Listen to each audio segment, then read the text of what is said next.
first of all, thank you for your help today.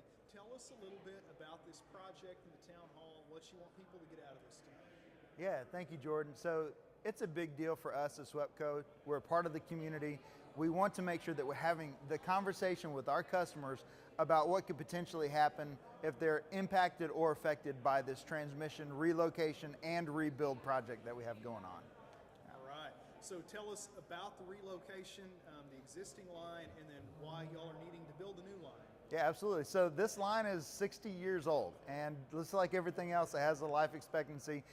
For reliability purposes, to strengthen and to harden our grid, we have to do these transmission projects every once in a while. So this is 2 miles of 138 kV line on the northern side of Longview in the Upshur County area near 449. So 138 kV, how big is that? Like how much power? How significant is that? Sure, 138, so we have multiple voltages, 12,000 volts, 34.5, all the way 69 kV to 130. There's all sorts of voltages. And on that transmission line, what we do is the higher the voltage, the better for transmission, and then we'll take it to a substation, which transitions that or transforms that voltage down to 12,000 volts.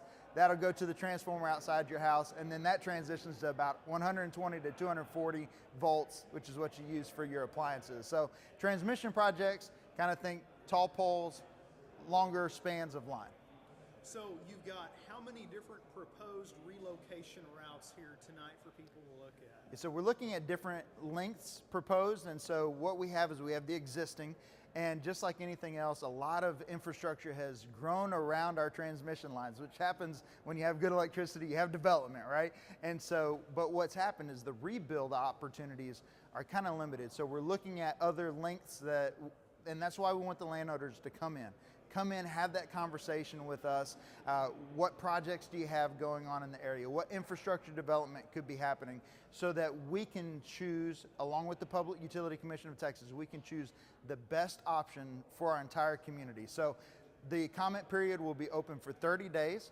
You can reach out to I think it's Caitlin at outreach@aep.com, and we can provide pamphlets. That's going to be open for 30 more days. We want the feedback. Let us know what's going on in your area. Let us know how it impacts you. That way we can make the best decision for our community. And talk about roughly how many people you guys think that this would be impacted. Yeah, so there's affected and impacted, right? One is this is in your property, and the other one is you can see it, right? And so there's a little bit of a difference if it's in my backyard or I can see it, in my view. With something that's 2 miles long, there's hundreds of impacted and affected landowners. And so we'll send out the letters. Many of them receive that. Of course, the schedule, there's a certain amount of time. Maybe you had plans tonight. Maybe you're going to go to an event, or you had dinner plans. You had family coming over. That's why we want to have that 30-day period where you can reach out to our team, make sure that we're getting the information. And we've got folks here in the room tonight. We've got them from engineering, people that can talk to you about the structure. So we're going from a wooden structure to a steel monopole. It's a smaller impact, it's cleaner, it's more reliable, it's stronger. They could talk to you about your land options, the easements, talk about forestry, talk about distribution issues. We've got the whole team here tonight, and of course, even if you're not able to make it tonight, we'll still make those people available for you. And now talk about how this transition, one of the things that was mentioned was it would help with outages potentially and prolonging those. How would that help with that exactly? Sure, yeah, I think of our system sometimes like a car. A 60-year-old car, we love them, but they're not always as reliable. And 60-year-old infrastructure, that line gets brittle. Those wooden poles, they dry, and they're just less reliable. And it's time. It's time for us to upgrade them. And so we're no stranger to windstorms here in East Texas. We also have very large pine trees here in East Texas. Both of those are enemies not only of distribution lines, but also of these transmission lines. And so any hardening that we can do, it's super important for us to make sure that our grid is in as good of shape as it can possibly be. And the lines that are currently there, what would the process be switching over? How would the lines get taken care of, and how would the new ones be put in? Absolutely. So we leave ours energized, right? Of course, our customers will not be seeing long interruptions. They won't see a lack of service. We'll rebuild once we relocate and rebuild. We'll do that first, and then there may be a slight interruption as we just transfer the service over, but it will be a matter of seconds or minutes when we do that. And those lines that are currently going through that neighborhood, how would those get taken care of? Sure, it depends on what is on that line. So we have so many things on our poles, right? So transmission, like we said, is that high voltage. And then we have distribution, which is your house level, right? It's that 12,000 volt, that's usually underbuilt. And then we have joint use under that. So that's your fiber, cable, internet, TV providers, all of those usually. And so if they aren't able to relocate, then we will maybe leave some of those poles there. It just depends on what the team can come up with. Our whole goal is to be as least impactful to the neighborhood as we possibly can be.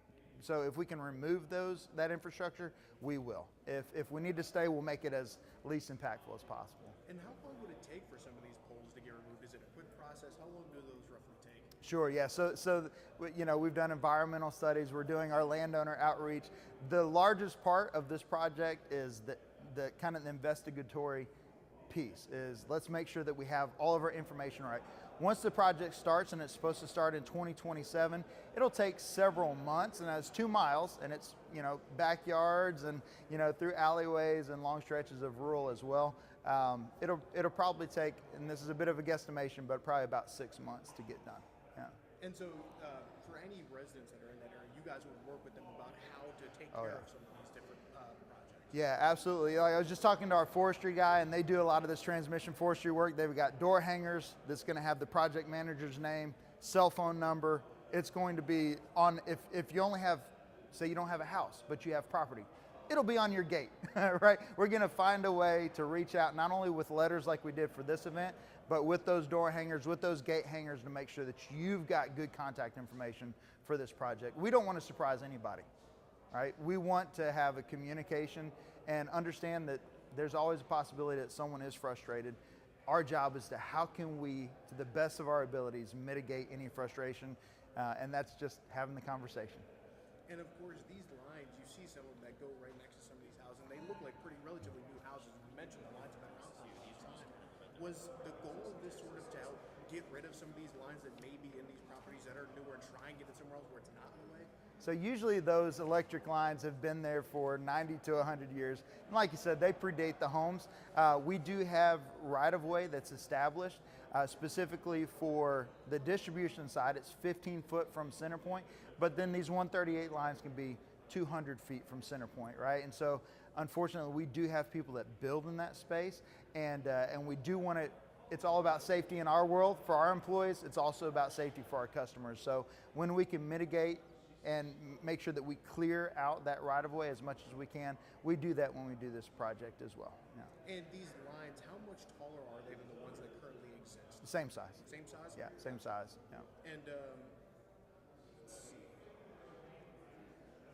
Were there any sort of project concerns going into this that you guys had that you wanted to be able to talk about or anything like that? When we go into a project like this, it's just the unknown, right? It's that, I saw LeadCo here earlier. Well, they may have a project out here in one of the proposed route lengths. It's like, hey, we've got something, maybe we have a company that's coming here to town, or we have an expansion for a subdivision.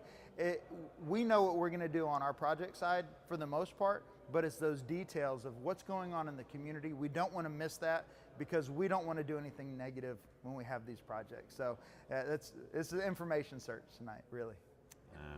Yeah. So, yeah, I mean, I think overall, I know that SWEPCO, services our community. They do a lot of good for everyone around here. This route is, we recently purchased some land, and now they're looking to kind of take a good chunk on the north side of that property, or the south side, both of which severely affect our group. Where we want our homestead to be, and where we want to raise our family over the next couple of years here. So this just dramatically kind of changes the conversation for us a little bit. So we're, talking about options right now and trying to, if we can't push them off of our land entirely, which the hard part about working with a company like this is they can just use eminent domain to kind of take the land anyways, which is a hard place to be, because you want to do what's helpful for the community, but this doesn't feel like it's necessarily for our community. This feels like it's more for the data centers that are coming in on the border of Longview, Texas and Louisiana, over near Shreveport. And so the waters that they're putting into this liquid natural gas plant seems to be quite a bit higher than what they need for that project. It actually feels like we're not getting the full story here. And so just kind of trying to be open-minded about everything and, see what options are really out there for us and where this is going to land. But don't think that at the end of the day, a lot of us small landowners are going to really have much of a choice. And you were talking a little bit about the future that you were facing with something like this. Just, what sort of option are you facing with something like this if it is to go through? How does that impact your future? And what would you sort of look at doing differently? Well, if they put it on the front of our property, we probably would have to either we would just kind of lose a lot of usable land that we were hoping to use to raise our family. We have 4 small boys, and they're want to be wild and crazy, and something like this is just a lot of unknowns. So did y'all do you have small acreage, or did you buy like some land for ag or what? We did. We bought some land for ag, so it's we Y'all bought. the Honeysuckle Farms? We're just south of Honeysuckle. Yeah, so we're Roebuck Ranch, which is just an amalgamation of my four boys' names. So our boys Roman, Bo, Canaan, and Kai just stuck them all together and made Roebuck, and the boys love it. They think it's the coolest thing ever to have something named after them. So yeah. Okay, so what would each of these routes that will affect you most, like how much acreage loss are we talking? Well, that's really the question. So if you talk about a 100-foot easement, it's not a crazy wide swath, but you add it down a whole 3/4 of a mile length of the property. For us personally, it's about 7 or 8 acres that we would lose, but that's just where the easement is. There's land on both sides of that you would lose from like visual appeal, being able to what can you build through it or under it. There's just all those sorts of questions. I'm new to all this, so I don't really understand all the ins and outs, but yeah. So of the routes, is there one that wouldn't affect you? Yeah, the one's not on our property. So yeah, I mean, I think there's like a north route option that I know would add significant cost for SWEPCO going north, but both on the map 4 and 5 both go directly on the border with us. So yeah. So that northern route, what number is it? 4. Okay. Number 4. That's at least in our backyard rather than in our front yard. Yeah. So 5 would be in your front. 5 would be in our front, where we put our front gate or where our front gate is currently and whatnot. So yeah. Do you feel like folks here have been receptive to what you've had to say? I think so. I think we'll know based on actions rather than words, though, kind of what things go. If there's a filing with, I think it's called a PUC. If they file the PUC and still say, we appreciate your comments, but we're going to do what we're going to do anyways. Well, I think that tells me a lot more than, but everyone here's been very nice. I mean, yeah, no problems with anyone. What about routes 1, 2, and 3? 1, 2, and 3, it's interesting how they have it numbered. So I think they based it coming off of the natural gas plant. So it's a totally different numbering system. The ones I saw was a northern route and then 4 and 5, which were yeah. Okay. Yeah. So there's really 3 main routes, even though it's listed like 9 or 10. So yeah, so 1, 2, and 3 are all connected basically. 1 splits off into 2 and then into 3. It's very, very bizarre. Okay. Yeah, I'm looking at it here. Huh. Yeah. Okay. yeah, I don't know how the number into That is 2 wild. and into 3. But yeah, it's basically the main. But you're right.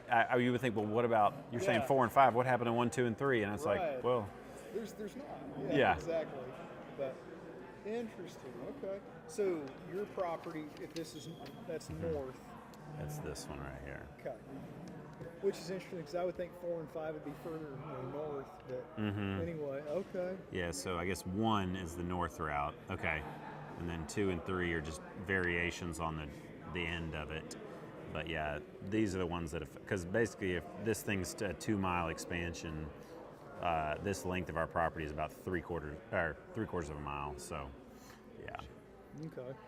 Well, what do you want SWEPCO folks to know about how either of these routes is going to affect you?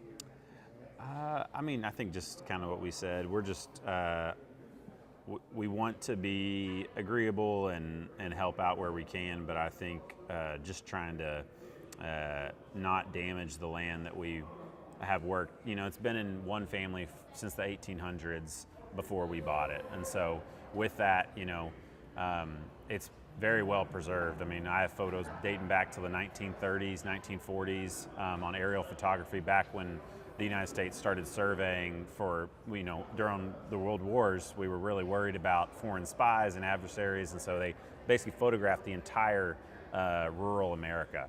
And so these are all in a database, and when you do what's called a phase 1 environmental study, you can access these photos. And so these photos, I can tell how well preserved this land has been since the 1930s, which is the earliest these were done. And it's just really incredible to see how this land hasn't been really destroyed or messed with. It's been agriculture, it's been forestry, but not until more recent has it, something like this happen, which would kind of clear cut some of these trees that have been around since, like at least the 1930s. Some of these trees are 200 years old, and that's one of the reasons we loved it, was how much history is there.